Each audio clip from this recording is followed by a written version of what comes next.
Fíjense, el punto entonces al que voy es, se van a acabar las universidades, se va a acabar la política, se va a acabar la división entre el trabajo manual e intelectual, se va a acabar la división en campo y ciudad. Fíjense, eso es lo que Marx plantea en sus textos. Cuando se acaba el capitalismo, se acaban todas las estructuras que justamente fueron engendradas por las sociedades de clase. Pero voy todavía más al fondo. Marx nos dice, con el fin del capitalismo no solo es la muerte de la política, la muerte de la jerarquía del saber poder, la muerte de la familia patriarcal, etc., sino que también con el fin del capitalismo se va a acabar por fin esa cosa que comenzó con el tránsito del mono al hombre, que se llama prehistoria humana. Si ustedes tienen un profesor de historia que les diga que la prehistoria es la historia de los hombres hasta antes de la invención de la escritura, aléjense rápidamente de él, cuéntenselo a quien más confianza le tenga, porque según Marx, la prehistoria humana todavía está funcionando hoy. Para Marx, la prehistoria del hombre comienza con el mono que se convierte en especie humana y se desarrolla hasta que el capitalismo termine. ¿Y por qué dice Marx esto? Porque Marx dice, vivimos una historia que efectivamente construye relaciones, repito si quieren literalmente, Marx dice, en la producción social de su vida, los hombres contraen determinadas relaciones necesarias e independientes de su propia voluntad. Todas las relaciones sociales en las cuales el hombre ha vivido hasta hoy son relaciones que le son impuestas. Nunca hemos definido de manera libre y voluntaria la figura de nuestra socialidad. Nunca la voluntad humana ha sido el criterio fundamental, nunca el ejercicio de la libertad humana ha sido el criterio fundamental de la construcción de las relaciones sociales. Y entonces Marx dice, vivimos un conjunto de relaciones sociales que se nos imponen desde fuera. ¿Y por qué se nos imponen desde fuera? Porque vivimos la marca de la escasez, esa que teorizó Jean-Paul Sartre en su libro La crítica de la razón dialéctica. La marca de la escasez se manifiesta como imposición no libre de las estructuras sociales al conjunto de los hombres. Una vez que hayamos vencido la escasez, tanto natural como artificialmente creada por el capitalismo, comenzará, como dice Marx, el reino de la libertad. ¿Se dan cuenta? Pero entonces, la transición que estamos viviendo ahora no solamente tiene que eliminar el capitalismo, no solo tiene que eliminar todas las estructuras heredadas de las sociedades divididas en clases sociales, también tiene que eliminar todos los rasgos de esa prehistoria humana, esa marca justamente de la escasez. Esa frase de Marx que decía, los hombres lo hacen, pero no lo saben. Viven en una especie de semi-inconsciencia permanente.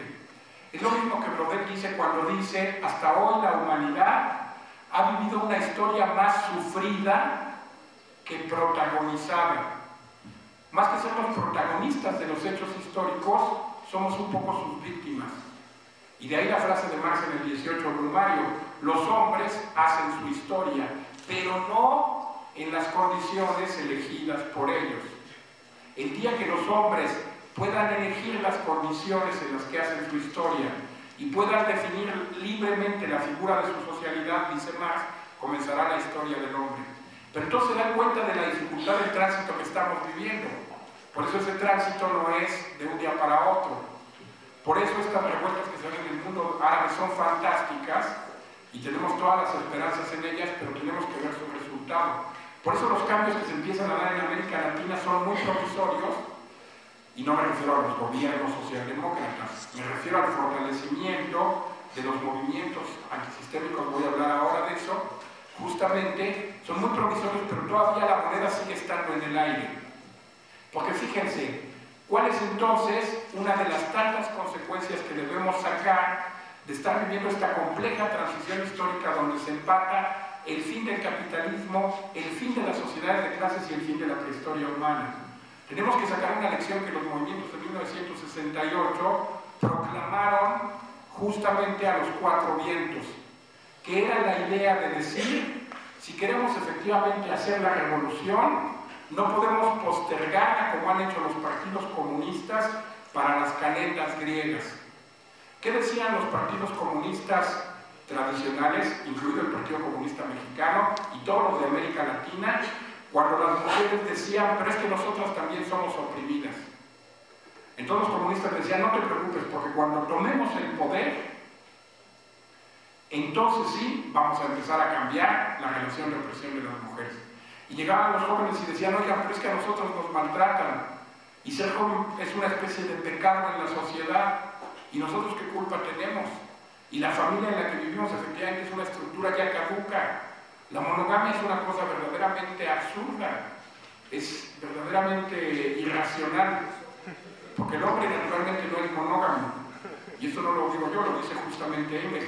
Pero el punto es entonces, y entonces les decía, no te preocupes, porque cuando tomemos el poder, vamos a cambiar también la familia monógama y entonces va a haber la liberación de los hijos respecto de los padres y de las mujeres respecto de los hombres.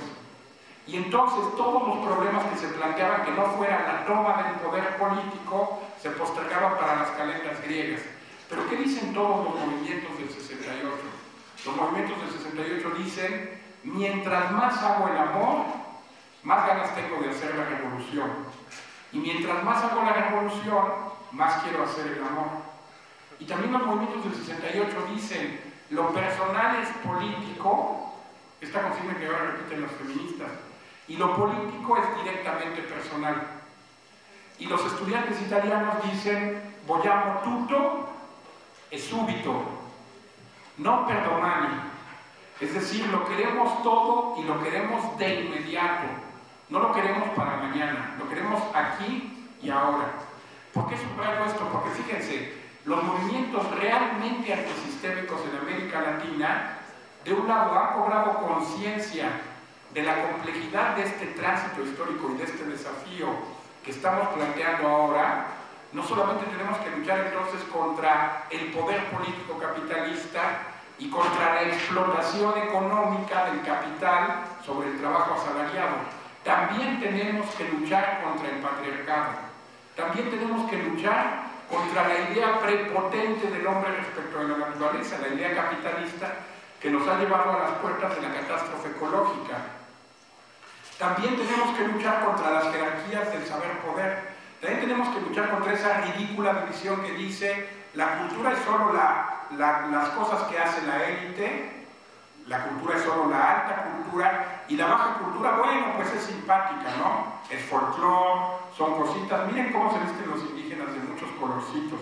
Miren qué tejidos tan bonitos hacen, ¿no? Esa distinción ridícula entre baja cultura y alta cultura tenemos que ponerla en cuestión.